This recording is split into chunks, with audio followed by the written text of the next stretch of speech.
Good evening, everybody. How's it going? It's me, Comic to the Crack. We had a chat this afternoon, Rasa and myself. It was on my channel, so if you want to go back and watch that, please feel free to do so. It was a good time had by all. We're going to kind of jump into things. Got some music to talk about off the bat, and then I got some other things that some comics that came in the mail, and then some stuff that I picked up at a mini convention that I made it for about maybe a half an hour right at the end. But some pretty cool stuff. I was a little nervous that maybe I missed a lot from there, and I'll tell you that tale. So a couple of things. I had picked up a couple of CDs from a Discogs seller, a Canadian Discogs seller. So I do I haven't written a ton for it in the past month, but I am still doing the Murs Stack, which is my Substack, where I talk about Merzbauer releases and noise releases that I've been listening to. It's still fun. I just have had not a ton of time to sit and do a bunch of those. I'm hoping to kind of maybe get a couple of done this week, I think. So when I was looking at some recent write-ups, it led me to a Pitchfork review, a top 10 list of electroacoustic albums by a guy from the band Matmos. And I think that's where I found out about this G Park Seismogram album that was originally put out on Shimfluck Group, which is Rudolf Eber and these kind of actionists, these noise actionists. I know G Park. He's one of the lesser known from that kind of group. I think I have something else from G Park, but I don't remember ever hearing this album. So I managed to find it on Discogs from a Canadian seller. And he also had a CD from my want list from a band called Coughs. I think this is on Load Records, although it doesn't say on the spine or anything. Fantastic record. This one's really great. The Coughs were amazing, but this G Park is really, really great. I sat and listened to it on the stereo during the week when my wife was at work, so I could kind of crank the volume up a little bit. Electroacoustic style music is something that I'm starting to really get back into, and you'll see some more of it here in a minute. It really focuses on creating an atmosphere and really being very specific with sound sources and where they're placed and how they're recorded. And it's sort of abstract, I would consider kind of abstract storytelling to some degree. So we also talked about Ron when we looked at probably going to be the book of the year so far. America's Greatest Noise, Franz de Waard writing a book about records, and Emile Beaulieu, who is Ron Lessard, and his record store and his time in the noise music scene. So that got me looking into some recordings from Emile, or from Ron. There was a videotape of Emile Beaulieu called America's Greatest Living Noise Artist. It got a reissue from Tribe Tapes, so I ended up picking up a VHS of it from a Canadian distro called Scream and Writhe. And in true kind of Triple R Records fashion, this one is utilizing an old Babe movie with just an insert put in there. We do get his kind of legendary label on the front. You can find this on YouTube, but it was one of those things I just couldn't pass it up. So when I was looking at Scream and Writhe distro, there was also a couple of other things that I wanted to pick up. CCCC Amplified Crystal. This is a reissue of an album that came out. I'm not exactly sure when. Oh, mixed by Obe, which I didn't know. Another Japanese noise artist. I think this is back from 1993 is when it was first released. Charnel House is on here. This is put out by Tronics. CCCC was a really amazing group that created this almost psychedelic, spacey wall of sound on some of the releases that they've put out. Really enjoyable shit. I haven't put this one on the CD player. I have heard this album before. I haven't put it on the CD player yet, though. It's waiting to happen maybe this week, but we'll see. And then I found a couple of cassettes that they had copies of. Todd Barton, I know from YouTube. I know that he's been kind of a musician for quite a long time, but Todd Barton does a lot of stuff with the Buchla synthesizer. When we think of like East and West Coast synthesis, the Buchla was kind of the competition to Moog. There was additive and subtractive synthesis, and I can never remember which is which. I get those terms mixed up. So Todd Barton does a lot of work with Buchla synths, and I have a couple of other albums from him. He worked with another YouTuber called Heinbach. They did an album, and one album or two albums. I don't remember. Maybe it was two albums. This is really great. On the flip side is a guy named Curtis Rhodes, a name I wasn't familiar with. His piece is really nice as well, too. He deals more with kind of feedback and manipulating feedback and stuff. So this was put out by Neko Records. I think it's out of print from Neko, but they had some copies still at that distro. And probably the one I'm most excited about, John Wiggins, is a guy... John Wiggins is a guy that worked with Ron Lessard under the name Due Process. He's also done studio work.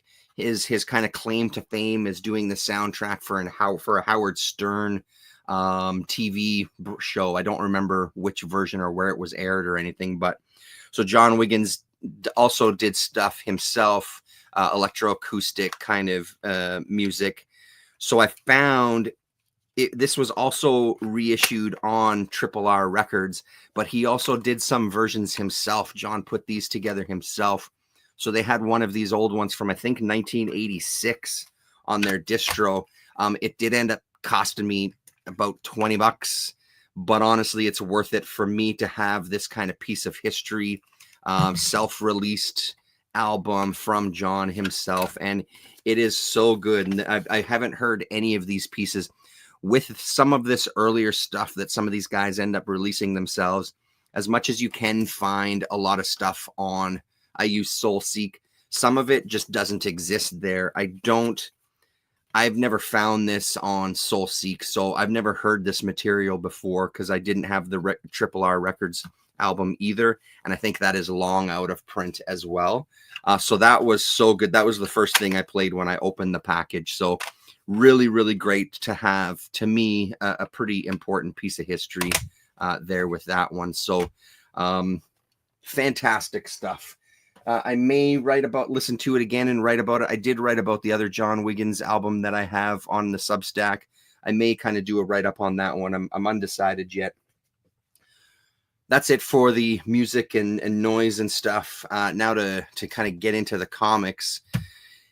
In the world of Instagram comics, again, it's one of those things. I'm not exactly sure how I made this discovery. I just read issue number 1. There's, I think, only 3 issues. I don't know if there was a 4th one out yet. 3 issues of something called Urinal Diaries. And here's what I'm going to tell you. Find him and buy this. This was ridiculous and really, really funny. I thought it would just be goofy and just kind of like a bit of a chuckle. This is legitimately solid work here. Urinal Diary. So there's issue number 1, there's issue number 2, and then issue number 3 of the Urinal Diaries. And I'll show you kind of the stupid brilliance. Another early afternoon at my local pirate themed dive. I come here because it's almost always empty and because they do a brew and a stew combo for $8. I'm Euclid Sweatercomb, public restroom enthusiast. The stew of the day is 3 bean with hot dog bits. As always, nature calls. And there's a look at the art in there. Thanks to my familiarity with the bar's acoustics, combined with my extensive knowledge of urine auditory physics, I could easily deduce that the urinal would be unoccupied, even with the sound system blaring. So one can imagine my surprise to find some guy peeing. While a truly silent stream is impossible, this was without a doubt an unusually quiet one. Naturally, I felt compelled to inquire about the nature of what some might call a suspiciously quiet stream. Why, in the name of our Lord Ghislaine Maxwell Christ, are you peeing so quiet? I realize now that was a mistake. What the fuck did you just say? And then goes on to, even after getting the shit beat out of me, nothing can take away the bliss of an empty public restroom. Graffiti at eye level above the urinal is the purest of art forms. Here I am an archaeologist, art historian, and critic, all at once, without any of that high society bullshit. It's so ridiculous, so funny, and this entire issue, that's kind of like just the intro story there. He has a couple of pages where he breaks down the different types of urinals, which is really great. Of course, we get the R Mutt, the infamous R Mutt urinal there. We get the original, which is just a tree. We have the drunk urinal, which is this just on the road. So stupid. I absolutely loved this. And then power stances, different stances for when you're at the urinal. So great. So this is a huge hit. Eli Brandwein is his name. This one came out in 2021. I think this last one came out in 2022. Yeah, he had 2 that came out in 2022. And I think the art kind of stays the same throughout. I'll, of course, make sure that I put links in the description where you can find yourself your own damn copy of Urinal Diaries. So that's issue number 2. I'll kind of give you a sampling of, there's a look at issue number 3. So very funny, very funny. And then I think the shining glory on this one was a photo of a urinal that was documented. This one pictured Los Angeles County Arboretum and Botanic Gardens is where this urinal comes from. Amazing. Very, very good work, my friend. Eli, shout out to Eli for doing the Lord's work with the Urinal Diary. So I'm looking forward to sitting tonight and reading those other 2. What am I going to do here? What am I doing? A grand total of 1 person in the chat. How are you? Watching the live stream, or do I have my phone open and hooked up to the stream itself? So digging into what I read this week, I read a couple of things tonight. Oh, actually, before we do that, on Saturday, there was a mini comic convention. So yesterday was a mini comic convention. We had a board meeting at the union. The conventions, these mini conventions are like 9 times out of 10, they're on a Sunday. This one happened to be on a Saturday.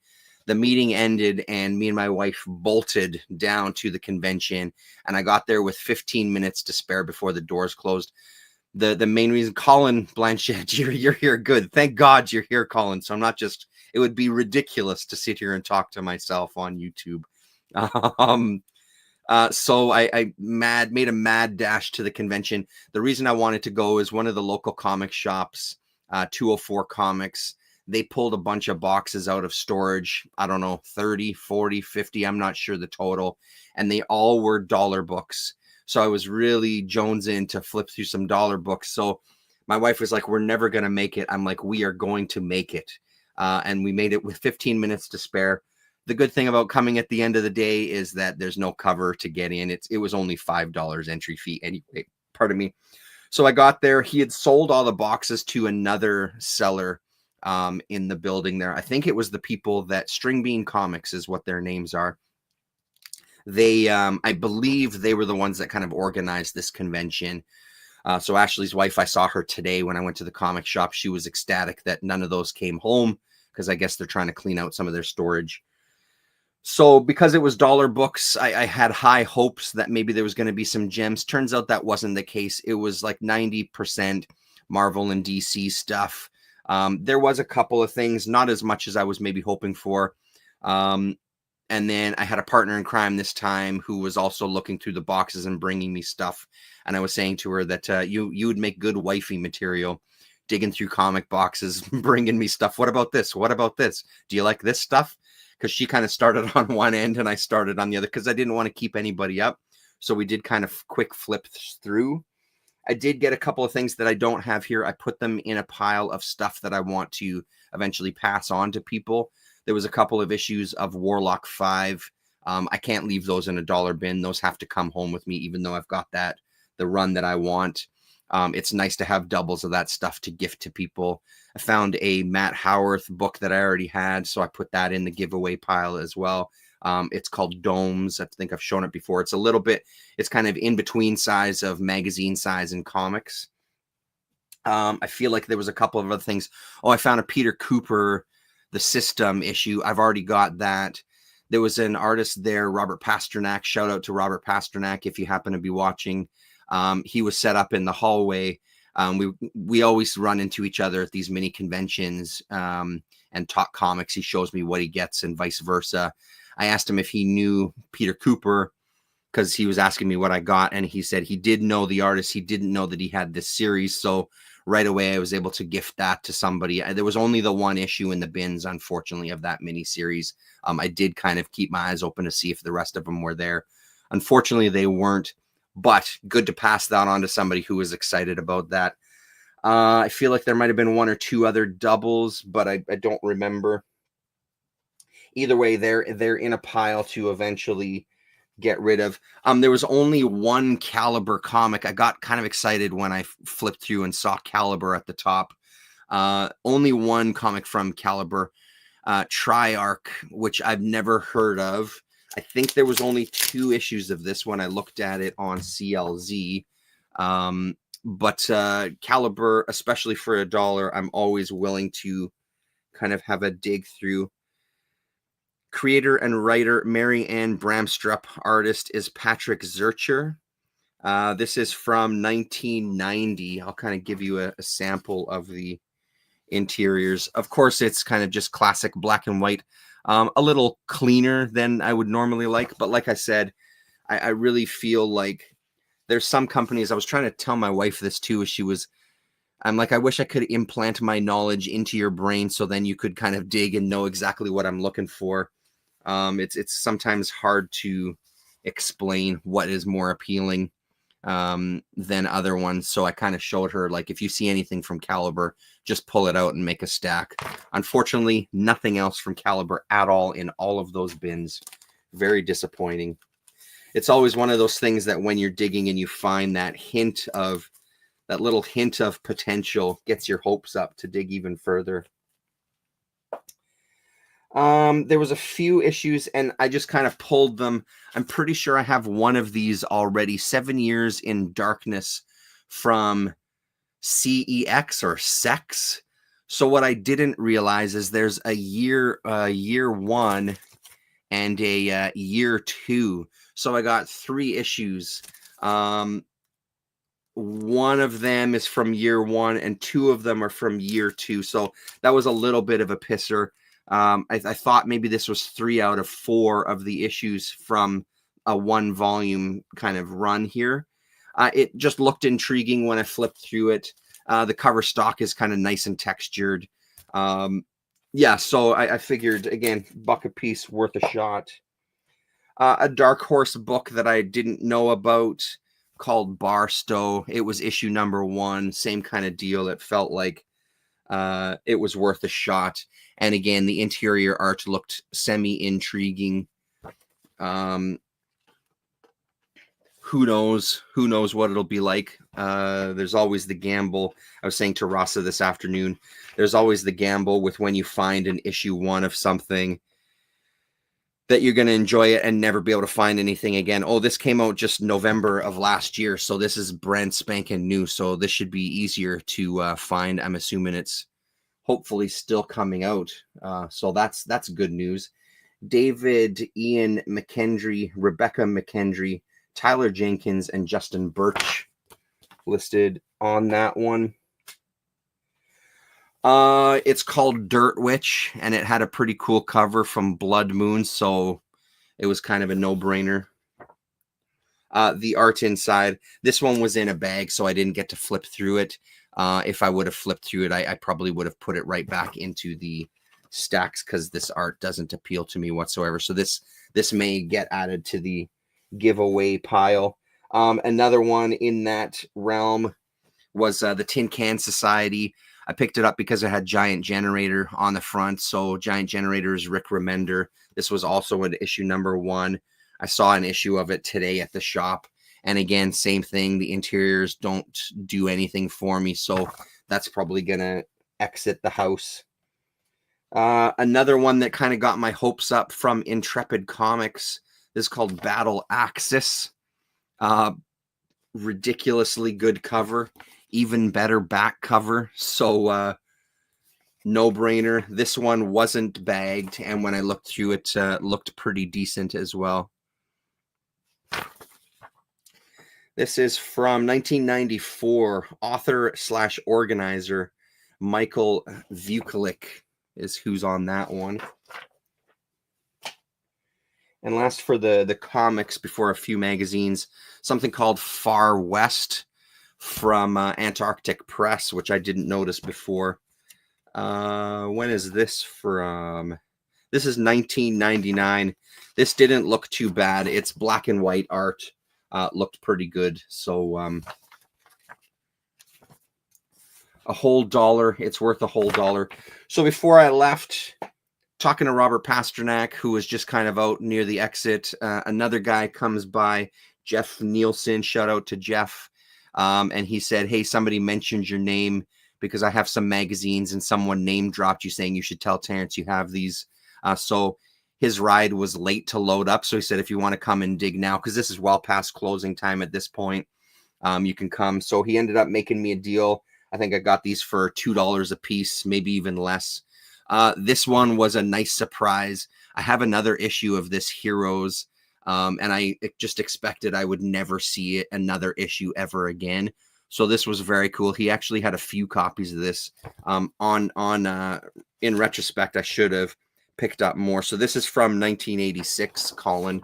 I don't know if you have any of this, but this looks great. I've got to find the other issue that I have to kind of check them both out at the same time. But this is beautiful looking on the interior. I really like the way this one looks. So very nice score. He said he just bought a collection recently, and the magazines that he had was just kind of part of it. And he said there's just random stuff in here that I don't really know much about, and I don't really have too much interest in.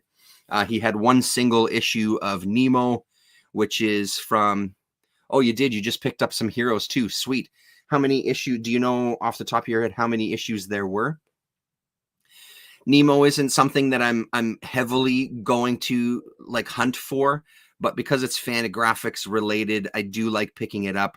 I think I've flipped through a couple of issues. It generally talks about like old comic strips and things, so not necessarily stuff I'm huge into, but I do like picking this stuff up because it's not out there in abundance. It's pretty rare for me to find a lot of this stuff. So it feels like you may have one or two spares for you. I don't have a complete run either. Okay. I'll check out which one I have and let you know. That would be amazing. Yeah, so I feel like this is something, again, for like $2, you can't pass this up. Even if I'm not necessarily into this stuff, I feel like it's good to have as part of kind of the Comics Journal and Fantagraphics collection, a part of that history of the company. So that was a nice one to find. Another one that I never see out there. This is Hembeck, issue number 6. I've only got one other issue of this one. I enjoy Hembeck personally. I don't think he's phenomenal and love everything he does, but I do, and I'm also not out there looking to get everything Hembeck, but this is a nice little score. This is a fun one, especially when he kind of does the superheroes and things. So look at some of the interiors there. So that was pretty nice. It's chewed up a little bit at the corner, but again, $2. Who cares? He had some kind of fanzine-ish material. There was a couple of things I left behind. Jeffrey Catherine Jones, I think, on the front of this one. From Graphic Collectibles, Mitch Ikowitz in New York. Love Nemo, love Hembeck. Lone Star says 6 issues. Holy shit, dude, 6 issues. This is a catalog from May 1992, and it's called Graphic Collectibles. And this one has a collection of strips in it as well, little fanzine-ish. I don't think there was... Oh, yeah, no, there's prices on stuff here, too. So it is a catalog of stuff to buy. Some pages and things. So that's kind of cool. He threw this one in as a gimme. I think at this point, he's looking to just kind of... Because he tried to pawn off a couple of other things on me. And I was just like, nah, not really into that one. Not really into that one. He's like, I'll give it to you for free. I'm like, nah, even for free. There was some stuff I didn't want. And then from March 1980, No Reason 2 Progress Report 4. Know nothing about this. I haven't even looked through this one yet. So we'll have a look together. But based on the year and based on just the cover, again, $2 was not a fucking problem. Lots of write-ups. Let's see if we can find all write-ups. Let's see. The 38th World Science Fiction Convention. There we go. No Reason 2.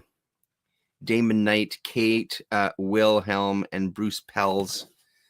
So maybe not as exciting as I thought it was going to be, but who cares? It's pretty neat, and some of the illustrations are pretty cool there. So that might be fun to kind of flip through little maps of the surrounding area for the convention. So maybe it was more of maybe a convention catalog or book. And then last but certainly not least, I was pretty excited about finding these. Again, $2 a piece. It's no Previews magazine from Colin, but it is the Bud Plant catalog. 2 volumes of it, and they're pretty sturdy and thick. One is from the summer of 2000 and one is from the summer of 1998. I started looking through the summer of 1998 catalog this evening before the stream. I'm about halfway through, and the majority of it is stuff that's not super interesting to me. The Krups catalog that I've got is a lot more interesting. I thought Bud Plant would also have more. It does have some more adult content and stuff. I thought even in this era, it might have stuff that's more kind of underground-y. But the first half, there's a shit ton of art books. And a lot of those art books I do see out there in bookstores. And to be honest, none of that stuff ever really appeals to me at all.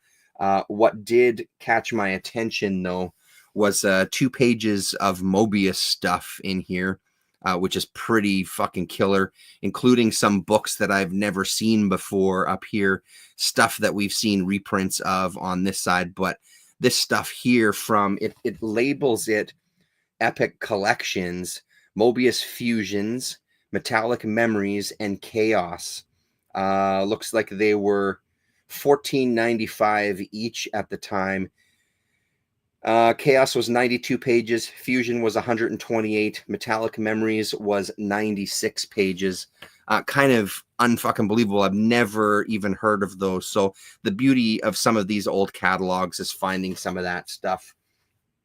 And then they had some Mobius prints as well too. A statue. What was the other section that jumped out at me so far? I feel like there was one other section. It's also nice to see that in here there's a Jack Kirby section. It's also 2 pages long. So Mobius getting the same kind of respect with page count as Kirby. There's a bone section as well too. So they're selling like a box of chocolate bars.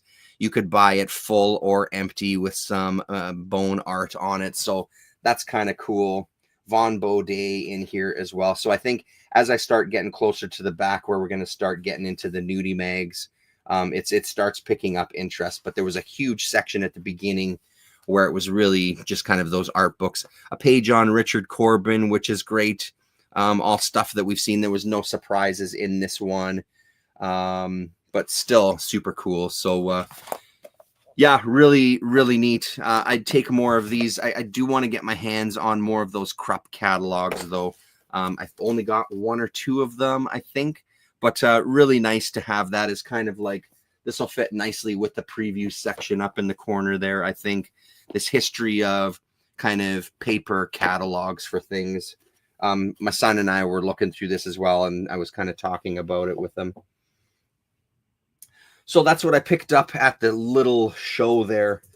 So as far as what I read, I'll start off with stuff that I didn't talk about in the stream with Rasa.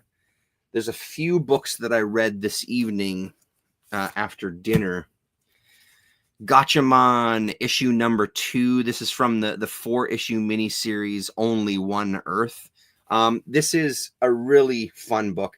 I didn't grow up reading Gatchaman, but they've captured something with this book that I think is really fundamental to this kind of era and what I would associate in my head kind of like anime TV show. I really like these giant panels.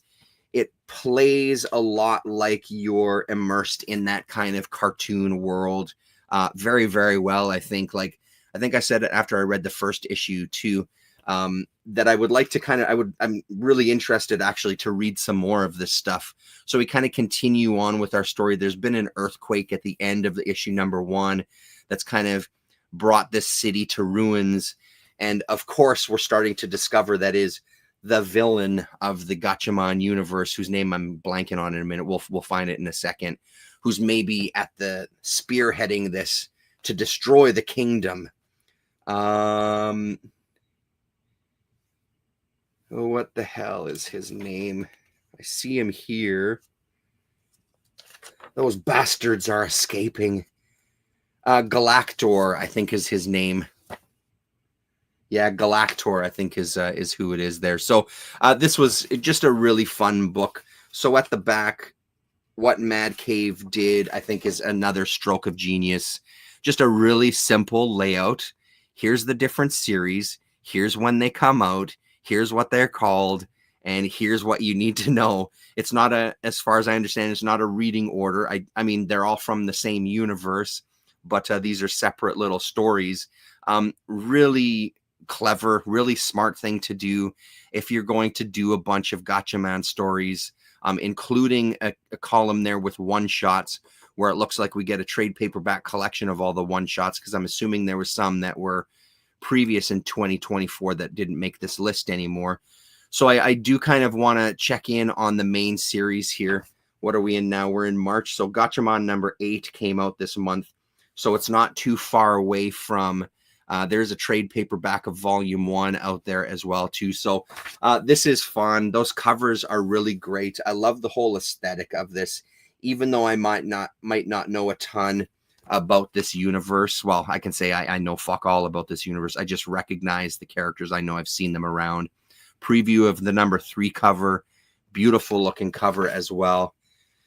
Tommy Lee Edwards, Nuno Plati, Giada Marchisio, and John Workman on the credits here for Gatchaman Only One Earth. Hello, Sean Riaz. This is how I've always wanted G-Force to look, and I never knew it. Yeah, are you reading this as well too then?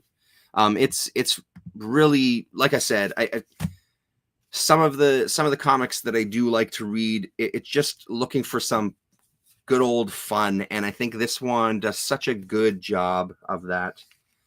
Mad Cave is giving us good stuff. Yeah, they sure are, man.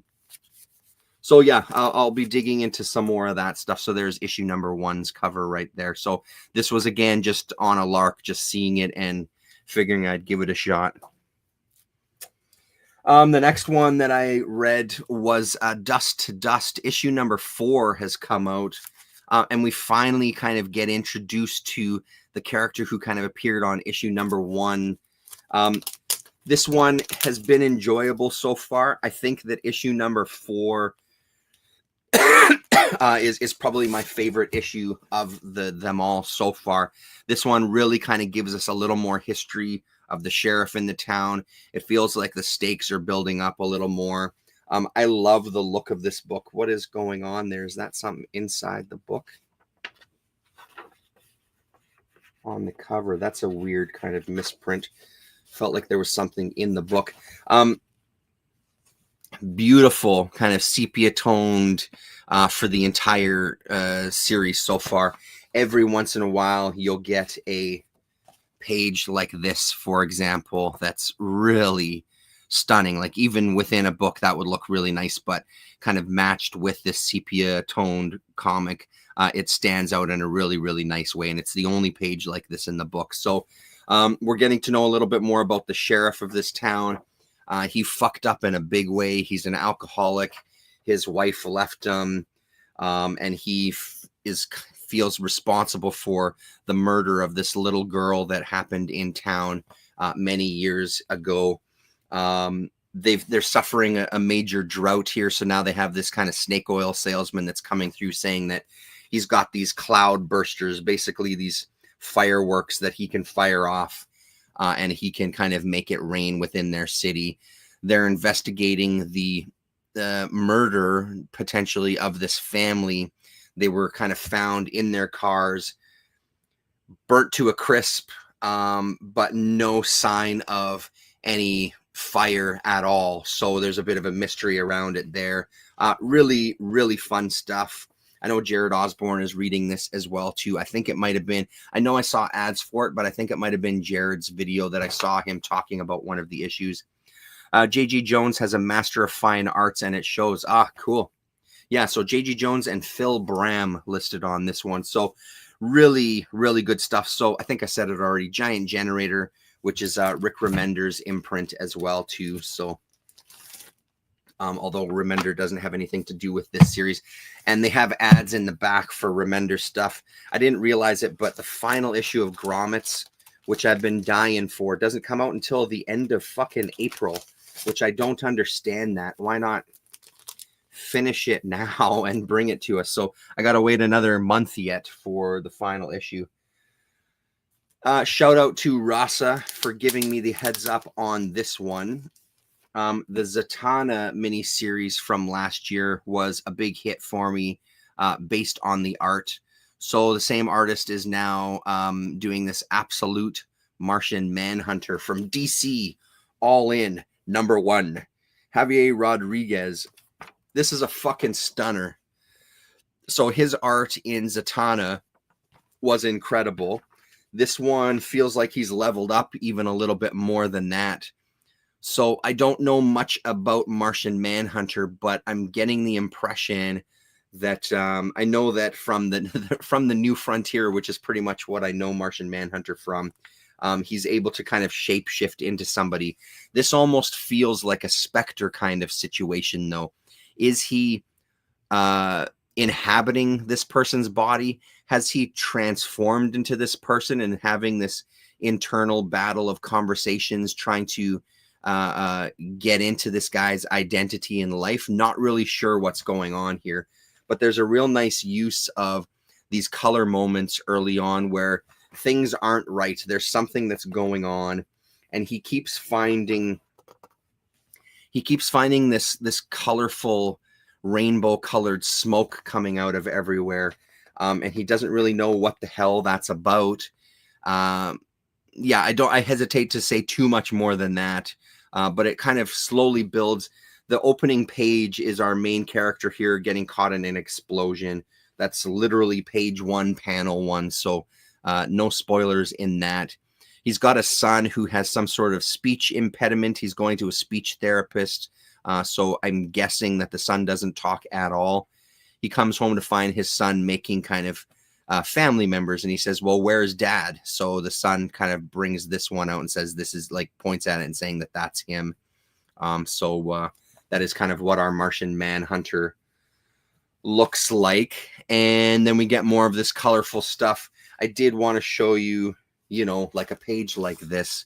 Forget about it, man.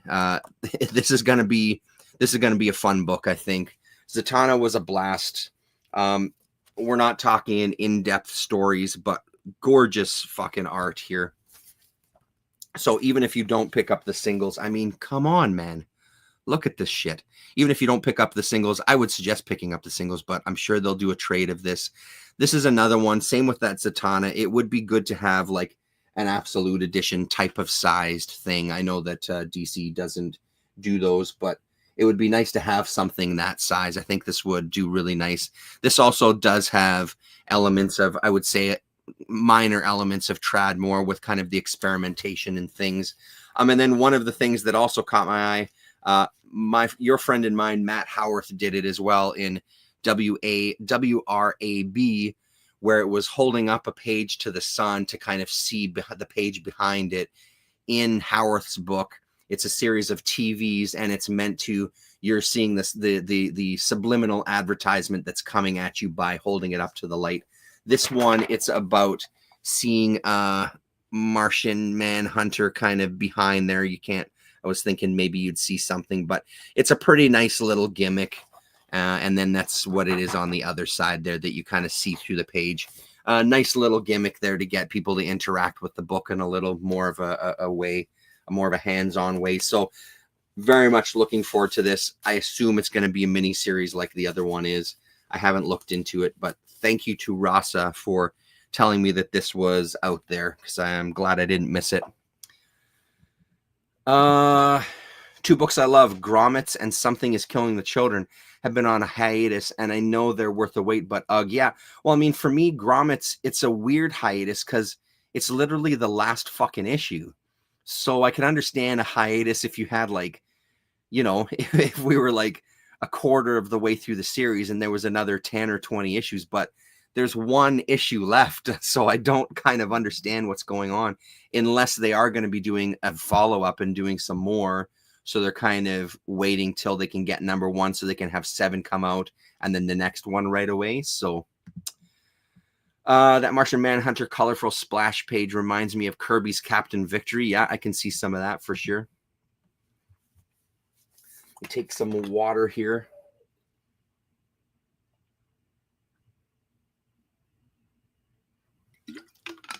So continuing on with the books that I didn't talk about this afternoon with Rasa, these are, I think the rest of the stack tonight is stuff that I got from Nate from that giant unboxing that I wanted to kind of spotlight.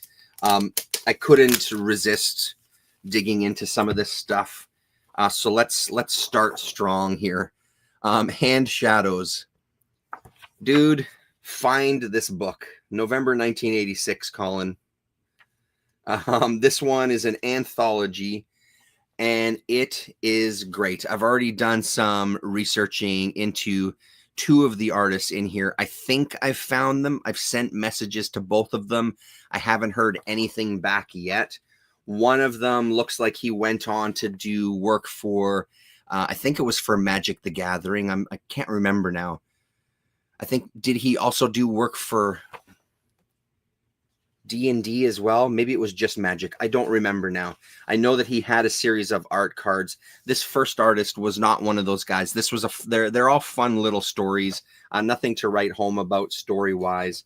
But the art on a couple here, this was one of the guys. Did I reach out to? No, not this guy.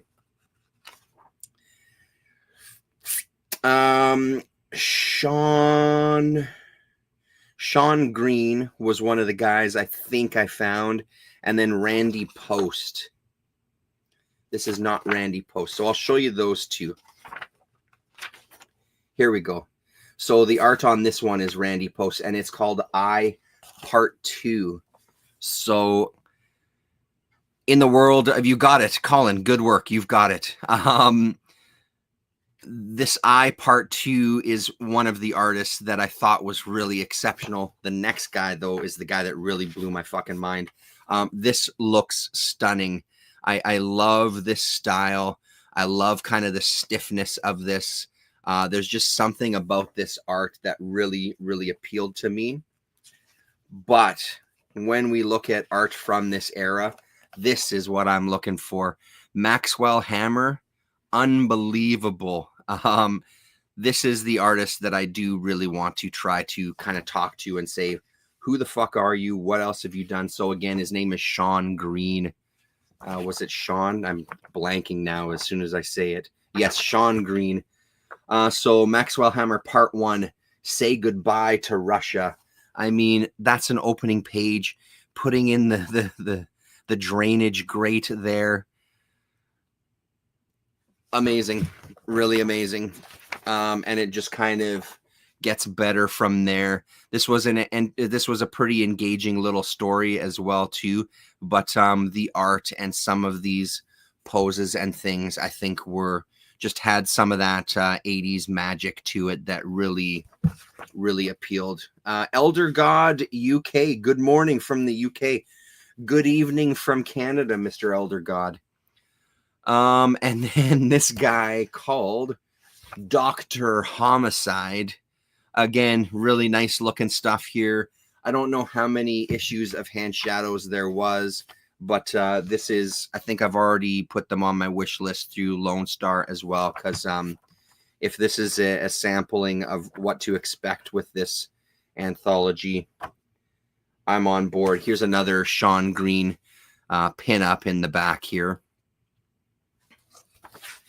So, yeah, great stuff. I mean, how many times can I shout out Nate? Nate, thank you so much for sending this box of stuff. I've really been loving sitting and reading through these. So that's a hell of a start with Hand Shadows. So why don't we keep that pace up and go to someone else that I tried to track down, who unfortunately passed away a couple of years ago. I did find his Instagram. We need more Dr. Homicide now. I wholeheartedly agree, Sean Riez. So this is a comic. It's a flip book. One side is called 6 with 2 X's. And I think that this story is called Cardinal Numbers. So I think they may have fucked up by putting that one on there. It's from a company that was called Zygotic Studios. This artist is Thomas F. Strading was his name. His Instagram is still around. I took a shot in the dark and sent a message through the Instagram. I don't know if maybe someone is keeping up with it. But boy, oh boy, the stuff in here is really nice to look at. And he didn't do many comics. There was a couple of other things. I think he was doing some illustrations for a book, as well as another comic, which I'm blanking on the name right now. But this is when you see, again, that magic of 80s. Like, these characters, I love the look of them. I love the kind of awkward poses. There's something really amazing about this style. And like I said, going through that Instagram and seeing pages from the rest of this series and from his other work really caught my attention. So I guess this is kind of like it says issue 1 on the front, but it's kind of like an issue 0. You're sort of getting a sampling from 2 of the stories. The flip side is where I get a bit confused. So it's dedicated to somebody named William Ellingson. And I looked up William Ellingson, and I think it was someone that was, if it's the same person, I think it was someone that was like design and architecture potentially. But it credits this flip side to the same artist. And I think that might be a mistake, because this looks absolutely nothing like the rest of the work that I've found from him through Instagram and just kind of doing online searches. Yeah, so I don't think I stand a chance in hell of getting any more issues of 6, but I can say, if you see that title in the bins, hit me up, brah, or pick them up for yourself, better yet. But that one was really great stuff, man. The kind of Ditko-ish cover of Time Out of Mind had me excited to read this one. This one was a real struggle to get through. I can just hear the 80s new wave soundtrack for Cardinal Numbers now. Yeah, love this art. So I love the kind of doing the title treatment on its own on the back cover, but This is a bonkers front cover. But there is something about it that kind of has a Ditko-ish vibe. I don't know what it is. Maybe it's this Mr. X style scrawling that happens on the side of the page here. The art inside is pretty great. There's a write-up as usual. Welcome aboard. Hey, I don't know what I'm going to write here. What do I got to talk about? Oh, okay, I'll tell you about this. It was originally supposed to be $2 full color, but they decided to do a format change and just do this 2-color process, full color to limited color, so they could knock the price down to $1.85. So I love this. I love the use of just the one kind of color throughout the whole book. This was a real struggle. As much as I loved the art, the story itself was a real struggle to kind of just kind of make my way through the pages. There was nothing interesting about it whatsoever other than the fucking art. So Graphic Serials is the company. And what year do we got here? Doesn't say on the front there. Maybe I went through this already when we were doing the unboxing, but interesting looking book. I would pick up more if I saw it. I don't know if this is one necessarily to kind of rush out and find, but I do kind of like the looks of it.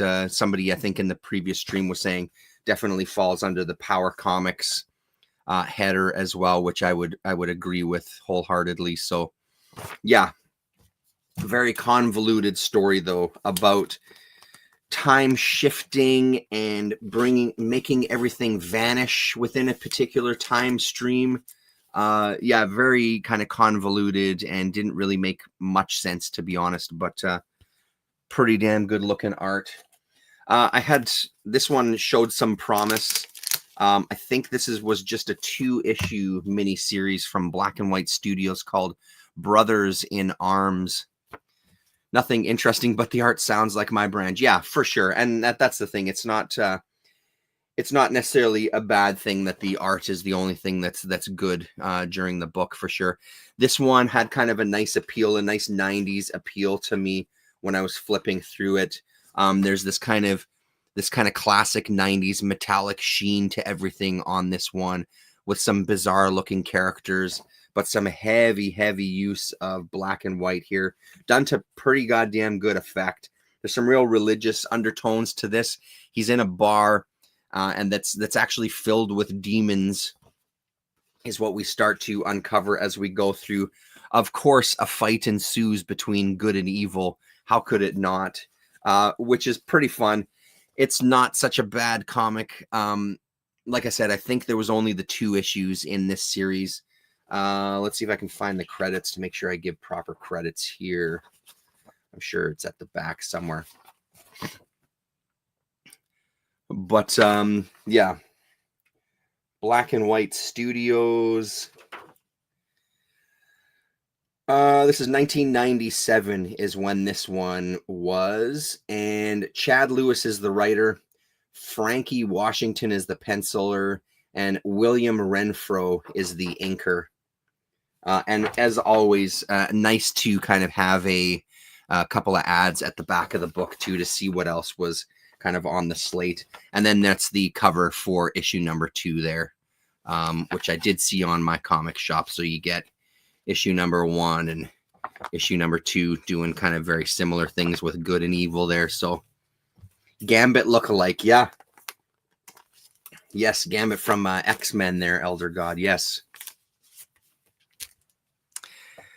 That is it that I didn't talk about this afternoon. So the rest of the stuff, if you did see the live stream this afternoon, I have spoken about already, but I'm going to do it once again for those of you that weren't there. Probably one of the other big hits of this, I'm sure there's going to be plenty more, but from this first kind of batch of reading, this Sparrow and Crow was a book that I was really looking forward to. Again, kind of has that, I don't know, there's something about this that I know Colin will know Professor Dark. There was something about this that sort of felt like it would live in that wheelhouse. So this is from a company that no longer exists called Hermes Press. The premise of Sparrow and Crow is our main character is Sparrow, and he's kind of an exorcist. He can kind of communicate with demons. From what I understand from kind of digging into this one, there was a radio play that I think you can still find online. I think it's Sparrow and Crow, CROWE.com, where they did a series of radio dramas. I think they had discussed potentially wanting to do some movies with it. So through these radio dramas, they built up a little bit of a following. One of the listeners would kind of do some art as he would be listening to the shows himself, and got in contact with the writers and the creators and said, hey, I'd like to kind of send you some of the art. He sent them some pages. They loved it so much that they said, maybe we do need to make a comic out of it. And of course, the artist is the artist that we're seeing here, Jared Souza. So in the back, they include the 2 pages that he originally sent them that kind of got their interest into, we should look to make a comic out of this. We also get a penciled page here as well, too, from Mr. Souza. This is a really, really good first issue. I'm on board. He's a bit of he feels like a bit of a dirtbag to some degree. He had some battle with a demon at some point where he lost one of his hands. There's a number of shots like this where we're sort of looking up and these hands are in the foreground of a couple of different characters. So really nice perspective there. He gets called to this kind of boxing ring where one of the boxers has been possessed. He finds out the demon that's possessing him and gets in the ring. Anybody who gets in the ring gets the shit kicked out of him. So he starts getting pummeled, uses his own blood to put a pentagram in the ring and kind of box the demon in to kind of exercise the boxer himself. So love the look of it, love the premise, love the flow. At most parts, there was a bit of dialogue things between Sparrow and Crow. In the write-up in the back, they said that the radio play, there was a lot of back and forth between those characters. They tried to translate some of that to the comic.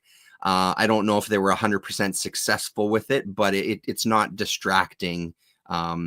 It still keeps the story flowing. So after our kind of introduction to him and his world, he's a couple of gangsters come to pick him up at his apartment and saying, you're coming to see the boss. Not sure what it's about, but the boss wants him to help out with an exorcism. Turns out, boxing cult. Turns out his daughter is possessed, so he wants him to help his daughter. And there's another one of those shots with a hand kind of in the foreground and sort of this kind of odd angle, almost fisheye lens kind of looking thing. So, spoiler alert, the daughter is possessed, but it's by a demon that Sparrow has already come in contact with, and she kind of greets him. So a really phenomenal final page there. So there was 5 issues of this on the Sparrow and Crow website. This is available digitally, or it was available on Comixology, the 5-issue series, and then a Halloween one-shot. I'm going to be hunting for this online to see if I can find those digital files and kind of keep reading this, because this really was goddamn good. We even get a Scott Snyder promo on the back here, kind of getting people involved. So solid read, man. Very solid read. I haven't looked into Souza himself, the artist himself, yet to see if he's done anything. I didn't do a search on him. But I would read anything else that he had. We'll end off on those. This one I talked about already. Nate sent on some Matt Howarth. Everybody here is well aware that I am a Matt Howarth fan. If you don't know Canon Zine, I had an opportunity to interview Howarth over email. That appeared in an issue of Canon, which is out of reach. I don't remember the issue number. Colin will have to fill in that blank there if he's still in the room. Canonzine.bigcartel.com, I think, is where you can get the issues of Canon, Die With Your Mask On, as well as the Canon Annual. I love Post Brothers. I love Matt Howarth. This gives me an opportunity to continue reading the Post Brothers series. I've got a good chunk of them. I think all the way up to maybe 19 is what I have. So I was looking at my notes in previous years to see where I left off. This is a 2-issue kind of story arc here that starts in 15 and ends with number 16. The Post brothers live in Bugtown. They're kind of serial killers. They're psychotics, just crazy, violent assassins. They have the ability to shift realities, so they can shift between different realities. They are friends with Cthulhu and Conrad Schnitzler, who is a musician in real life, who is a main character in kind of the Savage Henry universe. Cthulhu is probably one of my favorite characters in this series. I'll show you some pictures of him because he does make an appearance at the end here. I love the lettering for when Cthulhu talks. These 2 issues just kind of show how brutal and fucked up the Post brothers are, basically tormenting this guy and jumping to different realities to try to kidnap this woman because he's got a bet going with Cthulhu that he wants to win. The rising temperatures in the city, his bet was that when the temperatures rise, there's more murders that happen. So he wants to kidnap this girl to kind of hold it over this guy's head as you need to do a garbage strike, because he wants to really make the people in Bugtown go a little crazier. So they will kind of act out in these violent ways just so he can win a bet with Cthulhu. Ridiculous premise. Great stuff, though. Howarth is always a treat. I find his stuff very, very entertaining. It did take me a while to kind of get into his style because I've seen his stuff all over the place over the years. But now that I'm fully in, I love every moment. The other one that he sent me was a Caroline graphic novel. This is the first Caroline graphic novel. There was another one that was done that he writes about in the back here. Caroline is part of kind of the Savage Henry universe. Mainly, she's Savage Henry's girlfriend. She is a clone. There's multiple clones of Carolines through all sorts of realities, all with very different specialties, but every single one of them is an expert at whatever they do. He also reprints the first Caroline story from 1979. This group called the Cubists have kidnapped Caroline, and she's the power source for their reality. Savage Henry comes and saves her, falls in love. She eventually, I think the Caroline story, he does a little write-up in the back here. The Caroline story arc lasts about 10 years through multiple different issues. So it's one of those things that, unless you're really steeped in Howarth's universe, because he worked for so many different publishing companies, it's hard to kind of track some of these stories. But I love his early stuff, his late 70s, early 80s stuff. I find his late 70s stuff extremely appealing because of the kind of detail that he puts in with a lot of his characters. He has this very kind of, I don't mean this as an insult, a little more simplistic style. And cartoony maybe is a better way to say it for his characters. And when you look at that late 70s stuff, that mix of these kind of cartoony figures with oftentimes highly detailed pointillist backgrounds with these beautiful textures, it really is a beautiful contrast. But then he'll also do kind of this style as well too, where he sort of fleshes out his characters a little more. The common question that I get from people with Matt Howarth is, where do I start? I would say that this isn't somewhere to start. I don't think that this is Howarth's strongest work with Caroline or these kind of universes. It was fun, but I don't think it's a good place for people to start. I feel like he leans a little too much on the dimensional shifting. It's a story about time travel. So they're back in 1979. And anytime there's stories with time travel, there's a lot of stuff that ends up happening where it's just, oh, well, we did that, but you just didn't see it. There's a tendency to kind of explain things away a little bit. So super good for me. But again, not necessarily the best stuff that I've read. And then, of course, Howarth has a million different universes, but I'd say that the Post Brothers and Savage Henry universes are probably his biggest out of his career there.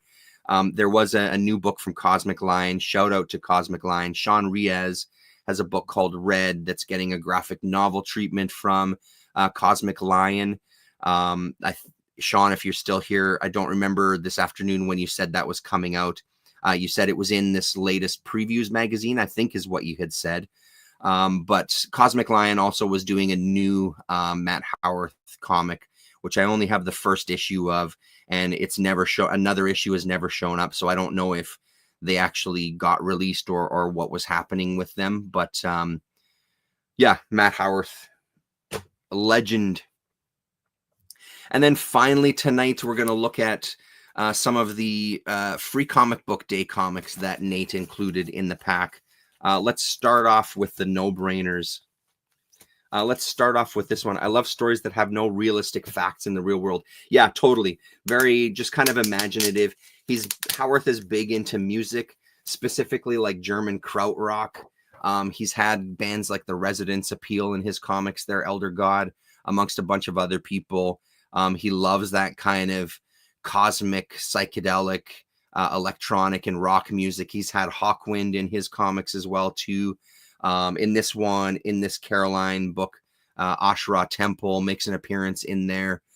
So he's heavily, and he listens to a lot of that music as he's creating the comics, and it kind of helps him just kind of imagine these bizarre scenarios and kind of feeds his universe. The artists that he does have in his magazine, the musicians rather, he'll always get in touch with them to ask their permission to be in the comic. And all of the ones he has in there have enthusiastically said yes. So I have a couple from Drawn and Quarterly. Showa is one that I've had on my kind of wish list. Drawn and Quarterly is out of Montreal here in Canada. Some incredible books. So Showa is one that was kind of on my list already. The beautiful thing about these free comic book day samplers is just that you get a sample of the story. I don't know if this one is kind of near the top of my list anymore. It wasn't a bad read. It wasn't a bad little taste, but it didn't really, I wasn't as kind of taken with it as I thought I might be. It's about war, and it's about soldiers. There's a lot of kind of, I guess it sort of ties in with what I was saying about Howarth. There's a very cartoony look to the main characters, but then these characters will get paired with a little more realistic looking backgrounds and maybe kind of photo referenced characters as well too, but kind of it's a very unusual mix of that. Not even classic manga style, to be honest. I mean, here's a really glaring example of it here. And I just don't know how much of this works for me. Not that I'm opposed to reading more war stories and stuff. Yeah, Eggheads for sure, yes. But it kind of didn't grab me in a way that I thought it would. So I'm kind of glad I haven't kind of dug up for the books and paid out for the books. The other thing I will say, of course, though, is with these samples, you don't get an opportunity sometimes necessarily to get a really good taste of the story. I think this is a couple of volumes, this Showa series. I don't know how many volumes. Let's see if it has anything in here. Not in that side. What about this side? No, they don't have any shots of it as well. So maybe this was even before. So this is 2014, it looks like, is when this came out. So not bad, but nothing that really caught my attention. I'll save the best one for last. This one I won't say too much about. This is the Joss Whedon verse. I'm a huge Firefly fan. I love the show. I'm a real mark for the comics, even though the comics are not the show. I realize that. Also, the artists that are attached with some of the comics, it's not necessarily my style of art, one that really speaks to me, but I get them anyway because I just love Firefly so goddamn much. This is a really nice little story. I don't think it appears anywhere in the series. It's sort of a peek into one of the characters within the Firefly universe called Boss Moon. So in the comic, she's a character that worked for the Empire and is going after the brown coats. Her and Malcolm Reynolds have it out within the Firefly series. I think her first appearance in the series was issue number 5. So this is sort of a prequel to her as a character. And it's a really nice little story. There's 3 stories in here. The other 2 are Buffy stories. I've never been a Buffy stan. My ex-wife was a huge Buffy fan and watched a ton of Buffy. Firefly was my show. That's the one that I've seen that show. I don't know how many times we've watched the series. We just actually finished watching it a month or so ago with my daughter. So goddamn good. So this was really, really nice, but you're hard pressed to hear me say much bad about any of the Firefly that I've read. If you are interested in the comics and reading more of the comics, one of the recommendations I would make is a trade called A Shepherd's Tale, and it's about Shepherd Book, a story about his past and leading up to his death that happens in the TV series, or in the movie rather. But it is such a good book. There was always some stuff that we didn't know about Shepherd Book and stuff that was insinuated. This comic kind of spells some of it out. I also know with some of the early Firefly stuff, Joss Whedon was involved with the stories and things like that. I can't remember if Shepherd Book was one of those, if it was Joss that was at the helm of kind of that story or not. But either way, it was one of the standouts. There's another good single issue or 2 about Wash that is phenomenal as well. Just talking about his past, some really, really good shit in there. Another one that I won't say too much about since Elder God's here. Shout out to Chicho on this one. I know Chicho has become a Jim Woodring fan and has picked some stuff up that I've seen in his streams. So another free comic book day from Nate, talking about a little sample from Weathercraft, which I think was Woodring's first graphic novel. And the story stars the infamous Man-Hog. I don't have the actual graphic novel itself. The parts that we're shown here is Man-Hog kind of finds a rip in his reality that allows him to peek into other dimensions, which is just brilliant. And Jim Woodring is just gorgeous, gorgeous art. We get a little write-up about meeting the cast from this Weathercraft series, including 2 people that are called Betty and Veronica on the back here, who are pictured here, kind of poking at a frog and looking into its soul. Yeah, and what does that say? Samoth race, I think. So what is this Moon character's name? It's Frank there, and then Wim is the Moon character's name. And then we get a beautiful, beautiful centerfold from Woodring. Really, really nice. Joss Whedon is a great man. I'm a Buffy fan up to season 4. Okay, and then you're excited about Firefly. Usually when the art is strange, the narrative is heavy. Chicho has a big comic haul to show in the next week or so. Oh, very cool. I'll have to try to make sure that I'm there for that one, Elder God. Do you happen to know what day? Has he not set a date for it? And then there's a Frank story in here as well. Woodring is the best. One of my all-time favorites. You can't go wrong with that. Not much else to say. The last and certainly not least, Dollhouse is my favorite Joss Whedon work. Okay. I know it, but I have not seen it. Message me. Okay, great. That would be great on Twitch, Elder God, because I'll make sure that I go and check that, because I don't often check the messages on Twitch. This is the one that kind of impressed me the most from all of these free comic book days. Again, drawn in quarterly. This is manhwa, contemporary Korean comics. Man, oh man, there's 4 stories in here, and 3 of them are absolute fucking bangers. I really, really like this. I am, okay, of course, on Twitch. Yeah, okay. Of course, I am going to hunt them down. I know that they exist. I think Chaos and Comics might have talked about a couple of these. This first one is called Moms. Yes, called Moms there, and then there's the creator's name at the bottom if it focuses. Focus. Thank you. Did that work? Yes, it did. Starting off with one of our characters addicted to social media, looking at the lives of her friends, and gets a message on one of her posts about stay away from my man. Causes a little bit of conflict. Just keep your goddamn hands off it. Leads to so much conflict that they have to meet in person to duke it out, head to head, toe to toe, breaking through the panels to beat the shit out of each other. Really, really good cartooning and storytelling here. That one was the first one that stood out to me. The next story, called Bad Friends, also incredible. Two, what we find out, underage girls waiting in the back alley of this kind of gentleman's club or bar, or I'm not exactly sure what.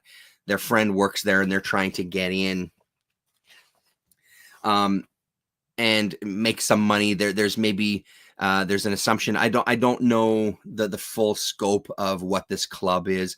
I get the sense that you're basically brought out front to drink and entertain some men, flirt with them, sit on their laps, etc., etc. They're found out though that they're minors, and they're quickly kicked the hell out of there. Really intriguing little look. I love the art style in this as well. So another one that I'm going to track down. This third one is Uma's Table. This is the one that didn't really do much for me. I wasn't crazy about the art style or the kind of anthropomorphic looking characters in this one, so nothing really to report on this. The final one also caught my attention. It's Korean children in a prison camp, imprisoned by the Japanese, and kind of what their life is like there. I have a feeling from what I've read a little bit about this that this graphic novel is a pretty fucking grueling affair. I love the look of this. I love the kind of heavier, messier kind of black and white work in there. Very, very interesting little sample of this. Like I said, though, I feel like this is going to be a pretty goddamn dark story, but it is on my mind to kind of pick up. Drawn and Quarterly, Canada's version of Fantagraphics, I would say. But if you can find any of this stuff, I'd suggest you do so. So it looks here at the end, they try to escape. A few of the kids try to escape. So yeah, that one is on the agenda for sure. So really great stuff. I love some of these new comic books or free comic book day stuff. It's not often that you get things these days from Free Comic Book Day that I feel like it's been a while since there's been stuff at Free Comic Book Day that's really, really excited me. There's been stuff that's been enjoyable, but this is one of the better Free Comic Book Day things I think that I've seen in many, many years. Elites staying alive by transferring their minds into the controlled population. What's that a quote from? I don't stream on Twitch anymore. I did a few, but I didn't really have anybody watching on Twitch. I don't want to jinx it too much, but because my channel is much smaller than somebody like Chicho Elder God, I haven't had the same experience that other YouTubers have had, or as Chicho calls it, CensorTube. Oh, that's from Dollhouse. Okay. Then I've got to check it out because that's a hell of a quote. So I've had a different experience here. I don't shy away from talking about adult content, showing adult comics and that sort of thing. Like I said, I don't want to say too much because I don't want to jinx the fucking algorithm gods there or anything. But when I have streamed on Twitch, honestly, it's been, for me personally, it's been more of a difficult experience. During the pandemic, there was some kind of experimental music shows. I put on a couple of shows over on Twitch. For that type of stuff, I found that platform really beneficial, especially because some of the streaming that I did do on Twitch where I was showing kind of stuff that would never make it past the copyright cops here on YouTube. I could show on Twitch and not really get hit, because on Twitch, the way my account was set up, the videos wouldn't last for very long. They'd last for a couple of weeks and then they'd get taken down. So I did experiment with that stuff over there, but I honestly didn't have much of a following on there. Not that I've got a huge one over here. Let me just say that. But my experience has been different. And even when I do talk politics stuff here, which granted isn't often, I don't talk about it nearly as much as Chicho does on his channel. I've just I'm living in this corner of YouTube that for the most part, I just get ignored, which is fine by me. I've got a core group of people that like to come and interact and watch the videos, which I greatly appreciate. Chicho got cut off twice during a political stream. I saw that was the Putin one there that he got cut off on. I was watching that one. I was in the background there a couple of times, listening in as I was doing stuff around the house. And I think there was it 2 or 3 times that he got cut off, because I remember having to kind of wait for a bit. And didn't he have to finish that stream on YouTube as opposed to Twitch? Because Twitch was one of the ones that was really giving him some stress during that particular stream, I think, if I remember correctly. Anyway, that is everything that I read this week. Putin gets you canceled. Yeah, it's true. Yeah. God forbid you hear words from a politician's mouth, you know. So anyway, thanks very much, everybody. Elder God, great to see you, man. I appreciate you stopping by. That's really fantastic. Sean Riez, of course, good to see you. Nice to see you this afternoon as well. Colin Blanchette, always a pleasure. That's it. And I'll check Twitch and look for your messages there, Elder God. Right on. D Live is a good alternative. I'll look at that one. Beauty. Right on, everybody. Have a good weekend. We'll see you next Sunday. Laters.